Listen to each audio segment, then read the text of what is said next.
Adiala jail کے باہر P T I کارکنان کا صحافیوں پر تشدد، دیگر صحافیوں نے پی ٹی آئی کارکنوں سے بچایا۔ صحافیوں نے علیمہ خان کی پریس کانفرنس کا بائیکاٹ کر دیا۔ پولیس نے تشدد کرنے والی پی ٹی آئی کارکنان کو حراست میں لے لیا۔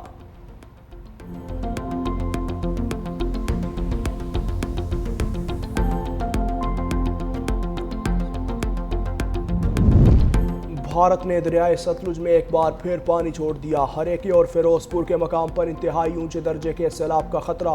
دریائے ستلج میں گنڈا سنگھ والا پر پانی کا بہاؤ 3,19,000 کیوسک ریکارڈ۔ ہیڈ اسلام پر بڑا سیلابی ریلا پہنچنے سے وہاڑی میں صورتحال سنگین۔ عارف والا میں سیلابی ریلوں سے ہر طرف تباہی، درجنوں دیہات متاثر، ہزاروں ایکڑ پر فصلیں تباہ۔ ہیڈ بلوکی پر دریائے راوی میں انتہائی اونچے درجے کا سیلاب، پانی کی سطح 1,43,000 کیوسک ریکارڈ۔ ہیڈ سدنائی پر بہاؤ 1,10,000 کیوسک ہو گیا۔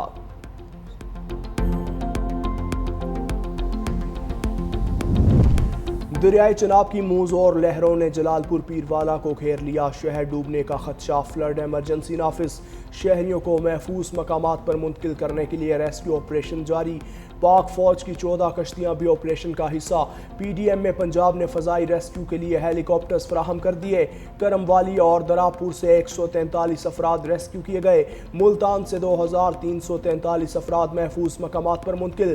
تھرمل ڈرونز کی مدد سے متاثرین کی نشاندہی، 350 سے زائد افراد کو ریسکیو کیا گیا۔ مجموعی طور پر 3.5 لاکھ افراد اور 3 لاکھ سے زائد جانوروں کو محفوظ مقامات پر منتقل کیا گیا۔ D G P D M میں بھی ریسکیو آپریشن کی نگرانی کے لیے جلال پور پیروالا پہنچ گئے۔ چیئرمین پیپلز پارٹی بلاول بھٹو زرداری کا سیلاب زدہ علاقوں میں زرعی ایمرجنسی لگانے کا مطالبہ۔ مظفر گڑھ میں سیلاب متاثرین سے خطاب کرتے ہوئے بلاول بھٹو نے کہا، کسانوں کے بجلی کے بل معاف کیے جائیں، بیج، کھاد اور زرعی ادویات میں خصوصی رعایت دی جائے۔ وفاقی حکومت بے نظیر انکم سپورٹ پروگرام کے ذریعے متاثرین کو امداد پہنچائے۔ سیلاب سے پورا ملک متاثر ہوا، متاثرین کا ساتھ دینا سب کی ذمہ داری ہے۔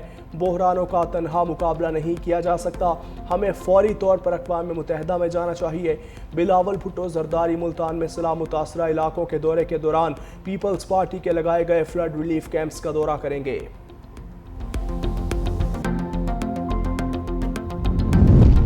سندھ میں انتہائی اونچے درجے کے سیلاب کا الرٹ جاری۔ گڈو بیراج پر پانی کی سطح 4,01,626 کیوسک ریکارڈ۔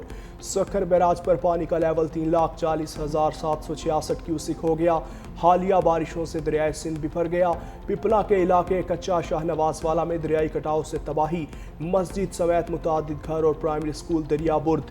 دادو کے کچے میں سیلابی صورتحال برقرار ہے، علاقہ مکین اپنی مدد آپ کے تحت نقل مکانی پر مجبور۔ کھڑی فصلیں سیلابی پانی میں ڈوب گئیں۔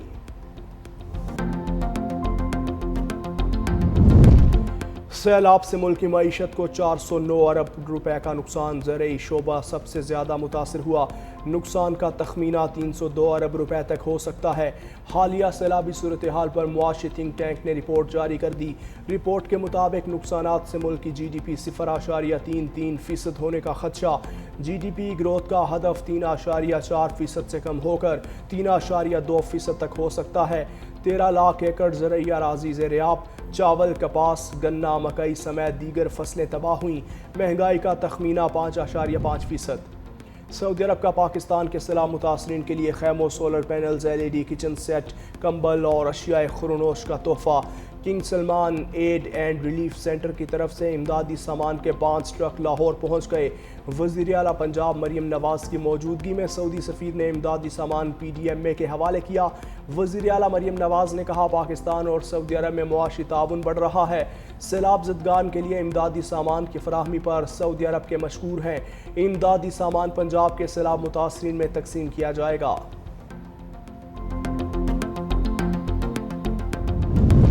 متحدہ عرب امارات کی بحریہ کے commander major general Hamid Mohammed Abdullah کی joint staff head quarter Rawalpindi آمد۔ Chairman joint chiefs of staff committee general Sahir Shamshad Mirza سے ملاقات کی۔ ابھرتی عالمی اور علاقائی جیو اسٹریٹجک صورتحال پر غور کیا۔ پیشہ ورانہ امور پر بھی گفتگو۔ علاقائی امن و استحکام کے لیے دو طرفہ دفاعی اور سیکیورٹی تعاون بڑھانے پر زور دیا۔ بھارتی پنجاب میں تباہ کن سیلاب، سکھ عوام بھارتی حکومت کے خلاف پھٹ پڑے۔ سکھ کسانوں کا کہنا ہے بی جے پی حکومت نے پاکستان کو ڈبونے کے لیے مشرقی پنجاب کو بھی ڈبو دیا۔ یہ آفت قدرتی نہیں، انسانی غفلت اور سیاسی فیصلہ ہے۔ پانی چھوڑنے کے فیصلے سے بھارتی پنجاب ڈوبا۔ بی جے پی کی حکومت والے صوبوں ہریانہ اور راجستھان کو محفوظ رکھا۔ ڈیمز اور دریاؤں کا کنٹرول پنجاب حکومت کے سپرد کیا جائے۔ سیلاب کی عدالتی تحقیقات کا بھی مطالبہ۔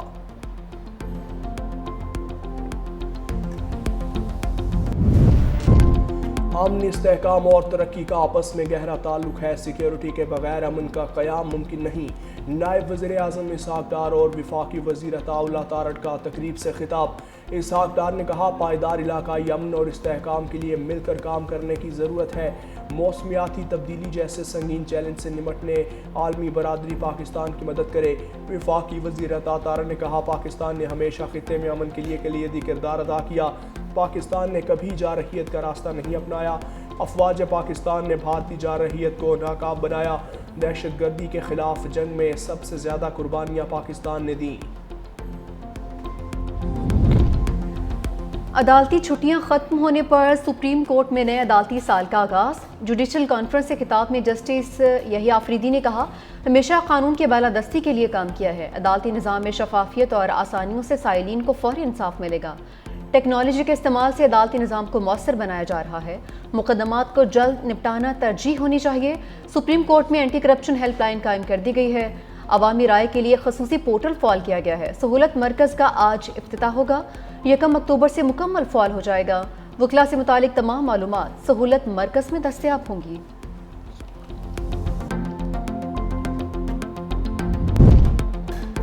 امریکی صدر ڈونلڈ ٹرمپ روس یوکرین جنگ بندی معاہدے کے لیے پرعزم یورپی ممالک کو مذاکرات کے لیے امریکہ آنے کی دعوت بھی دے دی۔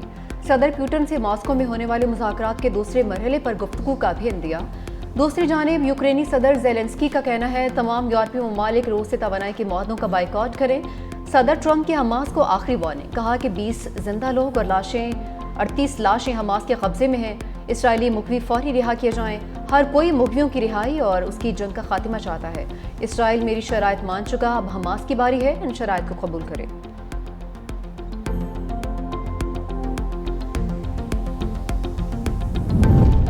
اسرائیلی وزیر دفاع کی غزہ پر آج رات بڑے حملے کی دھمکی، کہا حماس نے یرغمالیوں کو رہا نہ کیا اور ہتھیار نہ ڈالے تو غزہ کو مکمل تباہ کر دیا جائے گا۔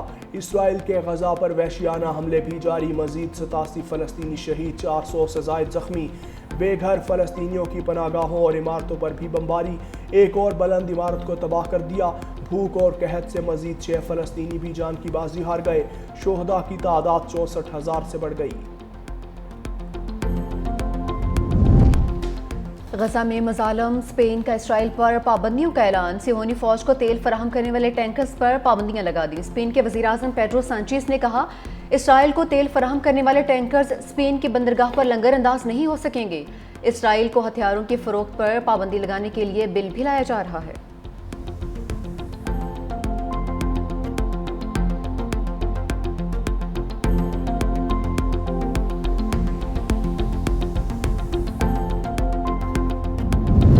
ایران نے بین الاقوامی پابندیاں اٹھانے کے بدلے جوہری پابندیاں قبول کرنے پر آمادگی ظاہر کر دی۔ ایرانی وزیر خارجہ عباس عراقچی نے برطانوی اخبار گارڈین کو انٹرویو میں کہا ایران جوہری پروگرام کی نگرانی اور افزودگی پر پابندیوں کے حقیقت پسندانہ اور دیرپا معاہدے کے لیے تیار ہے۔ اس موقع سے فائدہ نہ اٹھانے کی صورت میں خطے اور دنیا کے لیے تباہ کن نتائج سامنے آ سکتے ہیں۔